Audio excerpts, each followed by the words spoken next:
Hi everyone, so now we are going to look at this simple problem of converting Fahrenheit to Celsius, and your task is to print this particular table in which you are shown temperature in two different formats. So this is the Fahrenheit format and this is the Celsius format, right?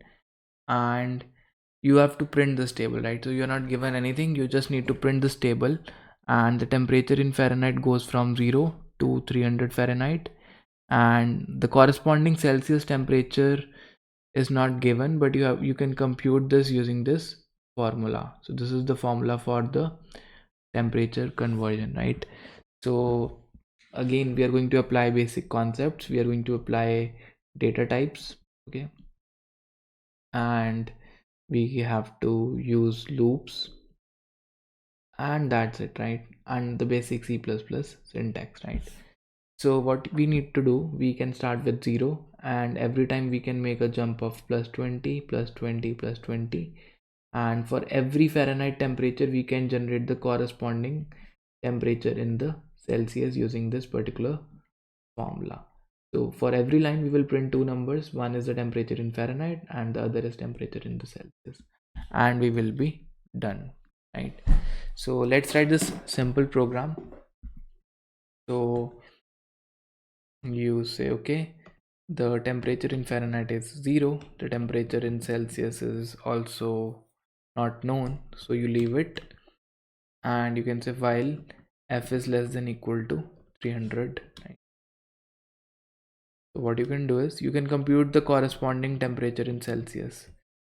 So one mistake that people will generally do is they will say, okay, 5 by 9, and you multiply it with f minus 32, right? Okay. This is what people are going to do, most people, right? But if you're new to programming, then you're likely to make this mistake, right? So remember, what we have learned is 5 by 9 is going to be an integer, and this 5 by 9 is going to be 0, so 0 multiplied by anything will be 0, so this is going to give you the wrong answer, right? What ideally you should do is you should first multiply 5 with f minus 32, and you should divide the final result by 9. Since this Celsius is not a floating point number, in that case you should take Celsius as an integer, so you can see this is an integer only, right? Okay, that was the only catch in this question. So once you know the value, you will print f followed by some space followed by Celsius, and you will update f. So you're taking a jump of 20 every time, so you can say f equals to f plus 20. That's it, that's the update condition, right? So once you're done, you will run your code and see the results. So let's run the code. Okay, so yeah, /Fahrenheit to Celsius. So okay, let's just fix the new line issue also. Now it should be fine.